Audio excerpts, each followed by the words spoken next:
आज हम करेंगे बरसात की आती हवा पार्ट के 0 क्वेश्चन आंसर्स और इसकी बाकी की एक्सरसाइज। तो स्टार्ट करते हैं।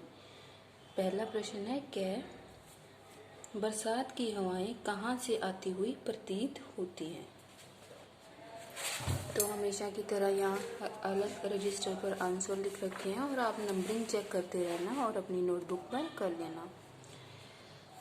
क्या का उत्तर है बरसात की हवाएं वर्षा से धुले स्वच्छ और निर्मल आकाश से या चंद्रमा के पास से अथवा बादलों की सांस से आती हुई प्रतीत होती है। Okay, next. ख पर्वत शिखरों और ढाल में ये हवाएं कैसी लगती हैं। बरसात की हवाएं इतनी ऊंची उठती हैं कि पर्वतों की चोटियों को छूकर और उनसे शीतलता लेकर पर्वतों के नीचे ढलवा और मैदानी इलाकों में आकर अपनी शीतलता से सबको आनंदित कर देती हैं, जिससे धरती समेत सभी पेड़ पौधे और प्राणियों को नवजीवन मिल जाता है। आगे देखो, हरे भरे पौधों के साथ इनका व्यवहार कैसा प्रतीत होता है। यह प्रश्न है।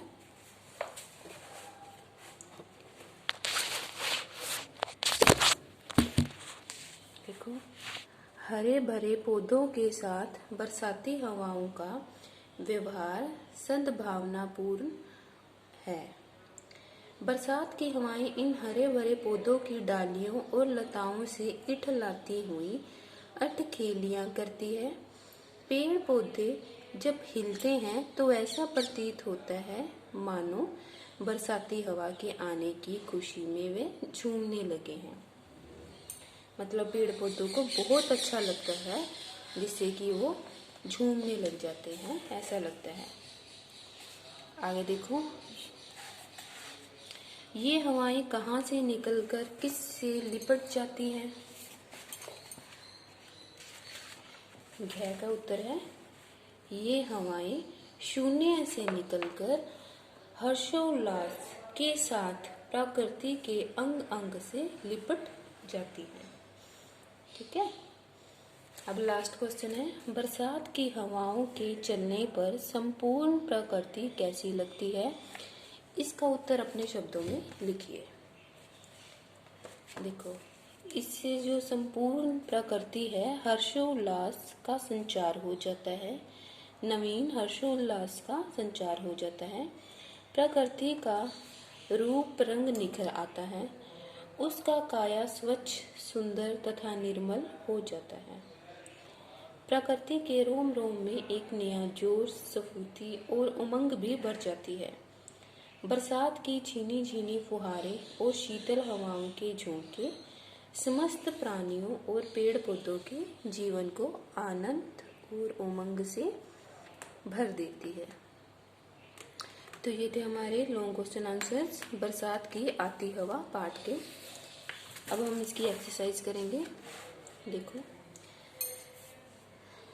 इसमें किसी ऐसी वो वाली आपकी कविता की लाइनें उठानी है जिसका उपयोग अलंकार का प्रयोग हुआ हो। जिसमें अलंकार किसको बोलते हैं बेटा। अलंकार वो होता है, पहले तो मानवीय अलंकार के बारे में इसमें बताना है, मानवीकरण अलंकार के लिए। और वैसे अलंकार का मतलब क्या होता है, जो भाषा की सुंदरता को बढ़ाता है। अलंकार जैसे कहते हैं ना कि ये औरत को अगर गहने पहना दिए जाए तो वो और सुंदर लगने लग जाती है, उसी प्रकार भाषा का गहना क्या है, अलंकार। अगर उसमें अलंकार भाषा की सुंदरता और बढ़ जाती है अलंकार से। मानवीकरण कौन सा अलंकार होता है। मानवीकरण अलंकार वो होता है जहाँ जड़ पदार्थों पर मानवीय भावनाओं या क्रियाओं का आरोपण होता है। जहाँ की जो मानव की भावनाएं हैं उसमें कोई जैसे क्रियाएं होती हैं, उसमें उसको मानवीकरण अलंकार कहते हैं। जैसे कि ये देखो, यह खेलती हैं ढाल से ऊंचे शिखर के भाल से। तो इसमें क्रिया हो रही है मानवीकरण क्रिया, ठीक है। हर जब हम अलंकार करेंगे तो और इसको अच्छे से पढ़ेंगे तब समझ में आ जाएगा। जैसे एक और है, हर एक लता के जाल से अठ खेलती इठलाती हवा। नेक्स्ट देखो, भिन्न भिन्न अर्थ लिखने हैं। जैसे द्विज को एक तो ब्राह्मण भी कहते हैं, द्विज का मतलब और चंद्रमा भी होता है, ठीक है। डाल को शाखा भी बोला जाता है और डलिया भी बोला जाता है। उसी तरह ताल को करतल भी और तालाब भी। प्रकृति को कुदरत भी बोलते हैं और स्वभाव भी। एक शब्द के दो दो अलग अलग मतलब होते हैं। आगे देखो, भिन्नार्थ समरूपी भिन्नार्थ शब्द युग्मों के अर्थ लिखिए। देखो, जैसे एक तो शास्त्र और शत्र, मतलब बोलने में थोड़ा सा डिफरेंस है, मात्रा का अंतर होता है और इनके मतलब भी अलग अलग होते हैं। दोनों चीजें होती हैं, बोलने में भी हल्का सा नामात्र सा अंतर होता है दोनों शब्दों में, और इनका मतलब भी अलग अलग ही होता है। जैसे छात्र का हो गया विद्यार्थी, शत्र का छत्री। अवधि, अब मात्राओं का अंतर है ना, अवधि अवधि बोलने में सेम है, अवधि अवधि है ना, तो मतलब भी इनका अलग है। कुछ शब्द बोलने में सेम हो जाते हैं, कुछ में थोड़ा सा फर्क होता है, पर उनका मतलब भी अलग अलग ही होता है। देखो, समय और एक अवधि भाषा होती है, जो जैसे हमारी हिंदी भाषा हम कह दें कि पूर्वी हिंदी होती है, सिंधी भाषा होती है, ऐसे कई तरह की भाषाएं होती हैं, उन्हीं में ही एक अवधि भाषा भी होती है। नियत इरादा, नियत निश्चित। आचार अचार खाने की वस्तु, आचार व्यवहार। उदर पेट, उदार विशाल। चपल तेज, चपला विद्युत। अनल आग, अनिल हवा। असमान एक जैसा ना होना, समान के आगे अ लगा है, असमान। आसमान गगन। आगे देखो, पर्यायवाची शब्द। इसमें एक शब्द के और भी जैसे नाम होते हैं, उनको लिखना है।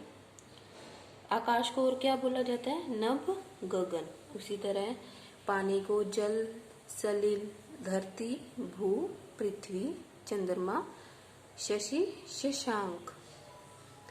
हवा, वायु, पवन।